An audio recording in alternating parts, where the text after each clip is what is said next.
Assalamualaikum warahmatullahi wabarakatuh. Selamat datang di channel YouTube PK SMA Muhammadiyah 1 Klaten Sekolah Para Juara.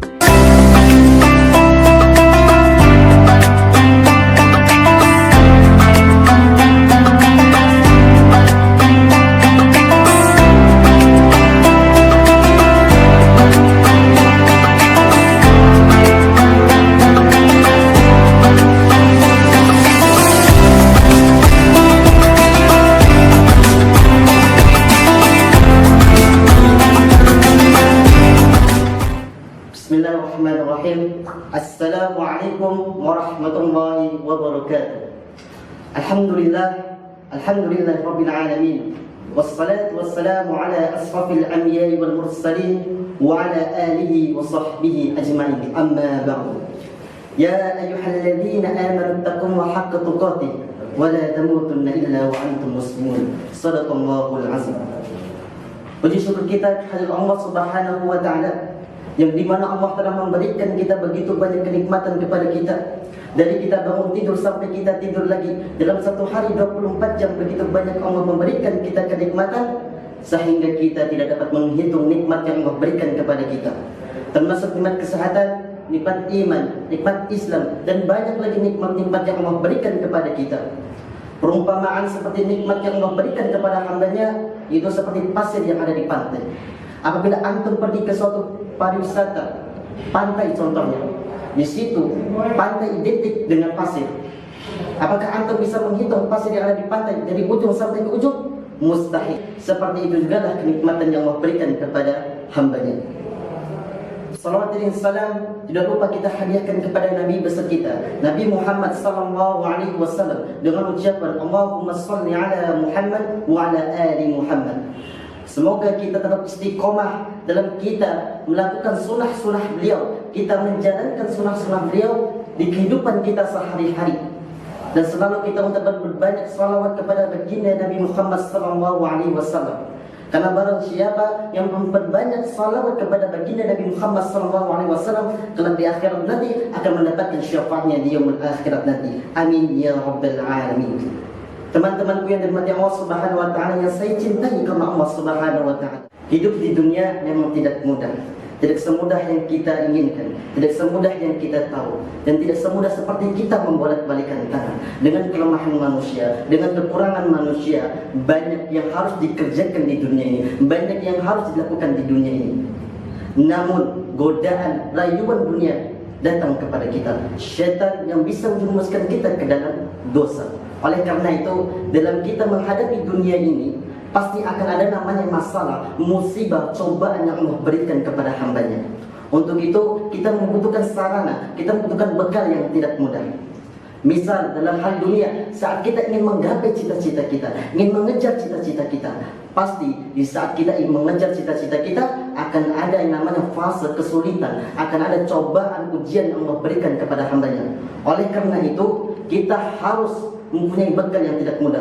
Allah sayang kepada hambanya, maka Allah memberikan suatu sarana. Sarananya apa? Allah Subhanahu wa taala berfirman dalam Al-Qur'an surat Al-Baqarah ayat 45. A'udzubillahi minasyaitonir rajim. Bismillahirrahmanirrahim. Wasta'inu bis-sabri was-salah wa innaha lakabiratun illa 'alal khashiyin. Jadikanlah sabar dan salat sebagai penolongmu. Sesungguhnya yang demikian itu sulit kecuali bagi orang-orang yang khusyuk. Quran surat Al-Baqarah ayat 45. Dalam ayat ini Allah menjelaskan, Allah menegaskan bahwasanya sabar dan salat adalah dua instrumen yang bisa menyelesaikan suatu masalah, ujian, cobaan yang Allah berikan di dunia ini. Dalam hal apa? Dalam hal kita beribadah kepada Allah Subhanahu wa taala, dalam hal kita ingin menggapai cita-cita kita, dalam hal kita menjauhi dari perbuatan-perbuatan maksiat, dalam hal kita menjauhi dari mara bahaya baik di dunia maupun di akhirat. Juga Ibnu Katsir mengatakan bahwasanya dalam Quran surat Al-Baqarah ayat 45 menafsirkan, jadikanlah sabar dan salat sebagai penolong untuk mencapai ke dunia dan akhirat. Jemaah dan mati Allah Subhanahu wa taala, teman-temanku yang saya cintai karena Allah Subhanahu wa taala.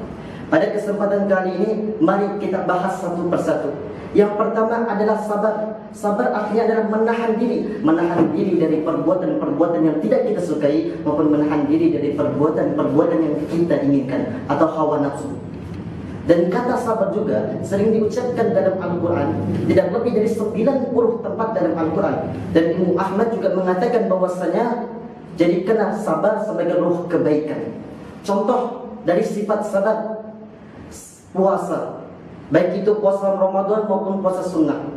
Puasa kita menahan diri dari makan, minum, perbuatan-perbuatan maksiat, berhubungan suami istri pada siang hari.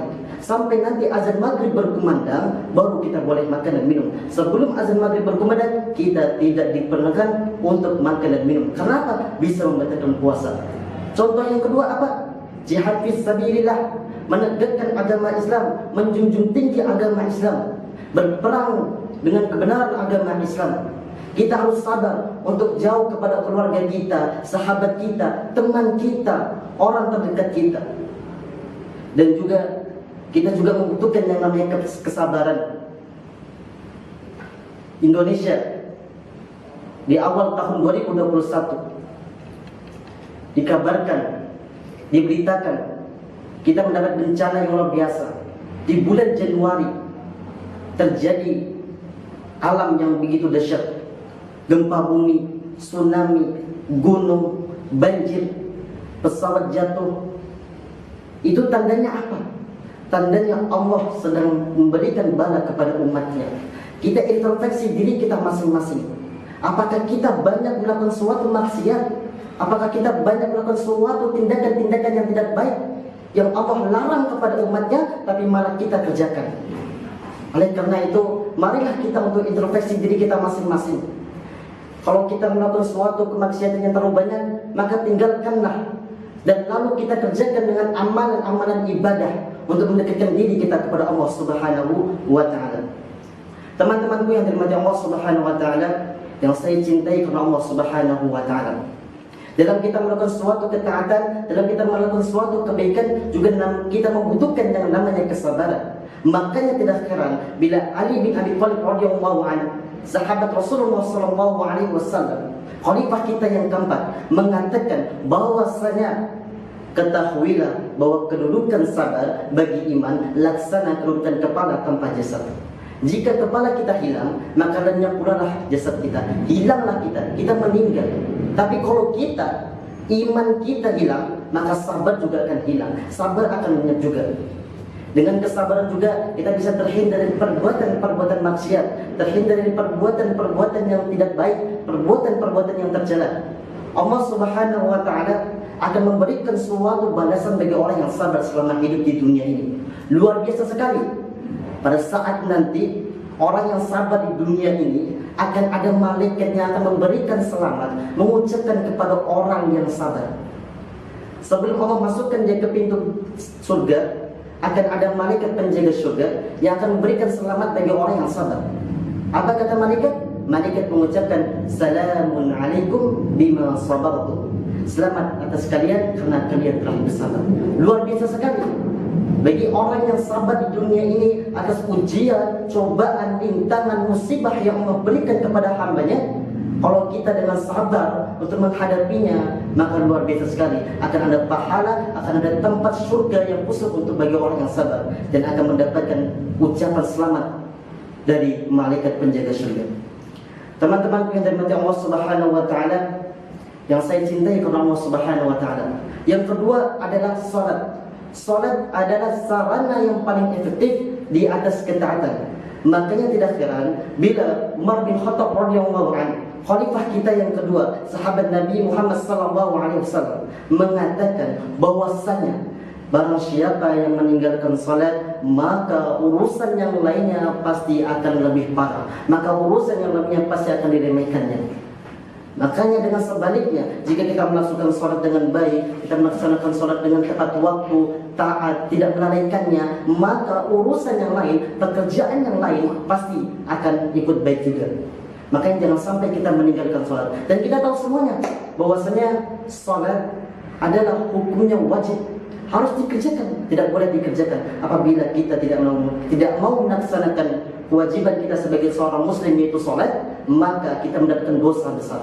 Ingat, perbedaan antara orang kafir dan orang muslim ada salat. Orang kafir tidak melaksanakan salat, orang muslim melaksanakan salat. Jadi antum apabila merasa agamanya agama Islam, Tuhannya Tuhan Allah, Nabinya Nabi Muhammad SAW, tapi kalau tidak pernah melakukan salat, sering meninggalkan salat, sering melalaikan salat, berarti antum termasuk orang yang kafir.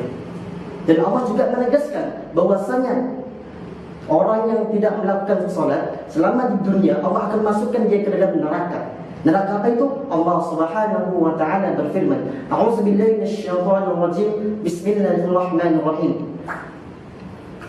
Ma salakakum fi saqar? Qalu lam nakum minal musallin. Yang artinya, apakah yang memasukkanmu ke dalam neraka saqar?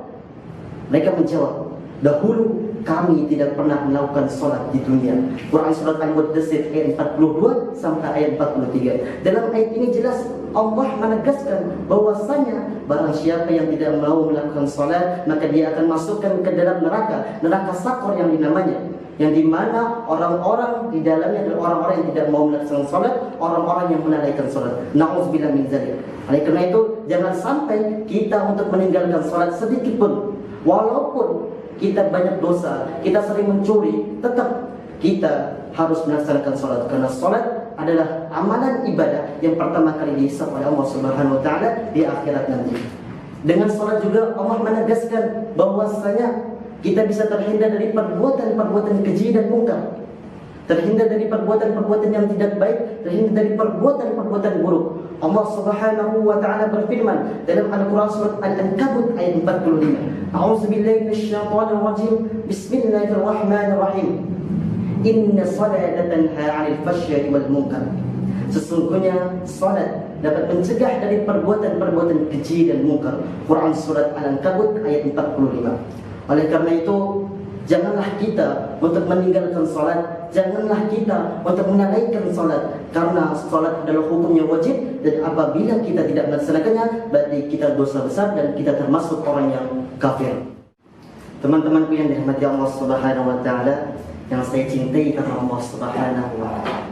Oleh karena itu, semoga kita selalu istiqomah dalam kita diberikan kesabaran oleh Allah Subhanahu wa taala untuk menghadapi suatu masalah, untuk menghadapi suatu ujian, cobaan yang Allah berikan kepada kita, dan kita selalu mendekatkan diri kita kepada Allah Subhanahu wa taala untuk melakukan salat kita. Jangan sampai kita meninggalkan salat.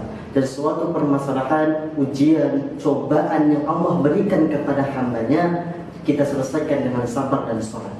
Jangan sampai kita tidak pernah sabar, jangan sampai kita lupa dengan sabar, karena sabar itu luar biasa manfaatnya. Dan apabila orang yang Anda sukai tidak menyukai Anda, orang tidak menyukai Anda, orang tidak mau berteman dengan Anda, orang menjauh dengan Anda, orang tidak sayang dengan Anda, jangan Anda takuti. Tapi takutlah apabila Allah Subhanahu wa taala sudah tidak sayang lagi kepada hambanya. Tapi takutlah apabila Allah Subhanahu wa taala sudah tidak mau memperhatikan kita di dunia ini. Makanya apabila ada orang yang tidak suka dengan kita, orang menjauh dengan kita, orang tidak sayang lagi dengan kita, biarin saja, sabar saja. Tapi takutlah bila Allah sudah tidak sayang dengan kita lagi. Terakhir, raihlah mimpi kita walaupun itu setinggi langit. Mimpilah setinggi apapun. Tapi ingat, jangan hanya mimpi saja, bangun untuk menggapai cita-cita kita, bangun untuk mengejar cita-cita kita. Kalau ada orang yang mengatakan bahwasanya mimpimu terlalu besar, mimpimu terlalu kecil, katakan kepada mereka, ya, mimpiku terlalu tinggi, mimpiku terlalu besar, tapi pemikiranmu lah yang tidak luas. Hidup memang tidak semudah seperti kita membolak-balikan tangan, tapi dengan tangan kita bisa membolak-balikan dunia. Mungkin sekian dapat saya sampaikan. Mohon maaf bila ada kesalahan. Semoga apa yang saya sampaikan ini bisa bermanfaat bagi kita semuanya. Amin ya rabbal alamin. Ingat, semua perkataan, semua ilmu bisa diambil dari siapa saja. Kita bisa belajar dari siapa saja. Jadi jangan memandang orang yang berbicara, tapi lihatlah, tapi dengarkanlah apa yang bicarakan. Sekian dapat saya sampaikan. Mohon maaf bila ada kesalahan. Kesalahan datang dari saya pribadi, dan kebenaran pasti datang dari Allah Subhanahu wa taala. Nun wal qalami wa ma yasturun. Fastabiqul khairat. Wassalamu alaikum warahmatullahi wabarakatuh.